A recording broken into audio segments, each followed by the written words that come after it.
Endoscopisation de la RDC, une vision de la FODAB. Bonjour, aujourd'hui nous allons parler de l'endométriose. Alors, pour comprendre ce qu'est l'endométriose, je vais d'abord nous expliquer ou nous présenter l'appareil génital féminin. La petite image que vous voyez là représente en fait comment se présente l'appareil génital féminin. Nous avons là la cavité vaginale. Et ce que nous voyons comme un avocat ici, c'est l'utérus ou la matrice. Et les deux tuyaux que nous voyons de part et d'autre, là, c'est ce qu'on appelle les trompes de Fallope. Et les deux masses à côté, là, ce sont les ovaires. Alors, chaque mois, la couche interne ici, c'est que vous voyez comme un petit liseré là, comme c'est, voilà, ça, c'est ce qu'on appelle l'endomètre. Et chaque mois, c'est ce qui s'élimine sous forme de règles. OK? Sous l'influence des hormones, cette couche-là va prendre du volume et ça va s'éliminer sous forme de règles. Ou alors, une autre façon de comprendre ça, représentez-vous l'utérus ou la matrice comme l'avocat que nous consommons chaque jour le matin. L'avocat et l'utérus, que ce soit du point de vue forme et du point de vue constitutionnel, se ressemblent parfaitement. Rappelez-vous que l'avocat, lorsque vous enlevez les noyaux, il reste trois couches. Vous avez une petite enveloppe qui recouvre l'épaisseur de l'avocat que nous consommons et il y a l'enveloppe verdâtre qui recouvre tout l'avocat. Alors, l'endomètre, ce que j'appelle l'endomètre ici, ou la couche interne de l'utérus qui donne les règles, correspond parfaitement à la peluche brunâtre là qui recouvre l'épaisseur de l'avocat que nous consommons. Et là, c'est les muscles de l'utérus qui correspondent aux muscles de l'avocat. Et là, c'est l'enveloppe verdâtre qui recouvre l'avocat. C'est exactement ça. C'est une image pour que vous compreniez mieux. Alors, qu'est-ce que c'est que l'endométriose?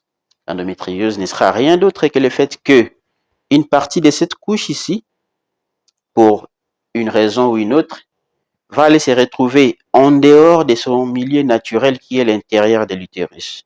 Donc, il peut se retrouver soit à l'épaisseur du muscle, soit vraiment quitter l'utérus et aller se retrouver au niveau des trompes, des ovaires ou à l'intérieur du ventre ici, ou à tout autre endroit du corps humain. Ça peut être le cerveau, ça peut être les poumons, ça peut être les ongles, ça peut être le nombril, ça peut être les yeux, ça peut être partout.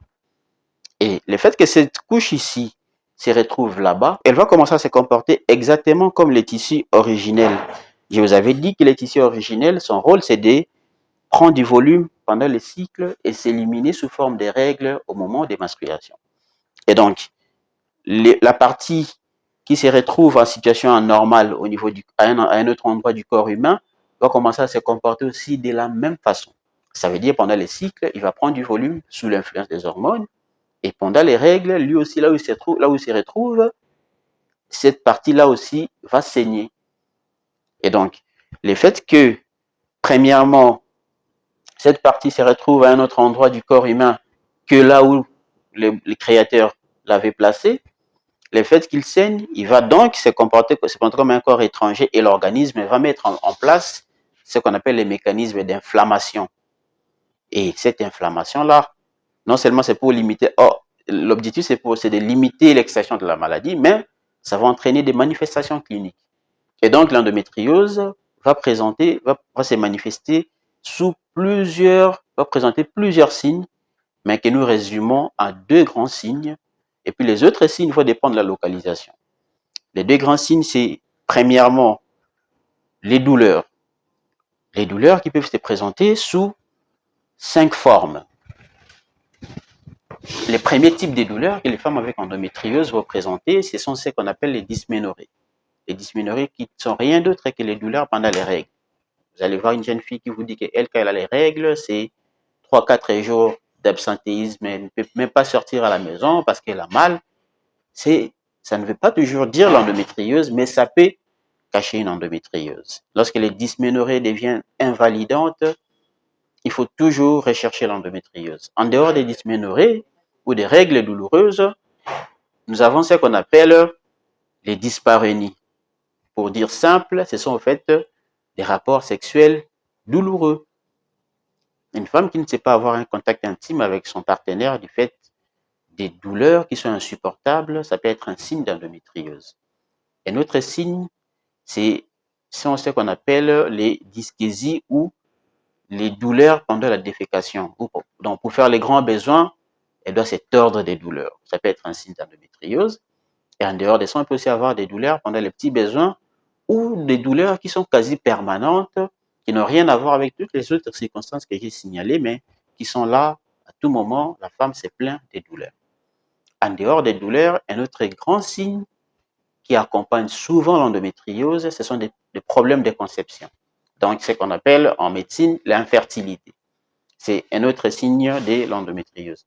En dehors de ces deux grands signes, nous pouvons avoir d'autres signes qui vont dépendre de la localisation. Rappelez-vous, je vous avais dit que l'endométriose peut se retrouver partout au niveau du corps humain. Ça peut être au niveau des ongles, ça peut être au niveau du nombril, ça peut être au niveau du cerveau, au niveau des poumons, au niveau de la vessie, au niveau des reins, ça peut être partout. Et donc, imaginez-vous qu'une femme qui a de l'endométriose, au niveau des poumons, je vous avais dit que ces tissus qui se retrouvent à situation anormale, là, saignent aussi ou se comportent également comme les tissus originels. Donc, cette femme-là va commencer à présenter et va vous dire que docteur, moi, pendant mes règles, j'ai déjà remarqué que chaque fois que j'ai les règles, je présente aussi une toux. Et quand j'ai tousse, parfois j'ai des crachats, mais qui sont têtés du sang. Et j'ai remarqué que chaque fois, c'est pendant les règles que j'ai ça. L'autre peut vous dire, moi, pendant les règles, j'ai remarqué que quand j'ai mes règles, mes urines sont colorées en rouge. C'est ce qu'on appelle l'hématurie. Ça peut être une endométriose qui concerne l'appareil urinaire. En dehors de cela, on peut avoir ce qu'on appelle une femme qui vous dit que pendant qu'elle règle par son organe intime, elle remarque aussi que par son nombril, elle perd du sang. Ou alors au niveau des ongles, ou même au niveau des yeux. Ce sont là les autres signes qui peuvent dépendre qui dépendent de fait de la localisation. Et voilà, donc nous allons retenir les douleurs sous les 5 formes que j'avais énumérées, l'infertilité et les autres signes en fonction de la localisation. Voilà, donc avec ce que nous avons dit, nous espérons que nous savons désormais ce que c'est l'endométriose et quels sont les signes ou les manifestations que vont présenter les femmes avec endométriose.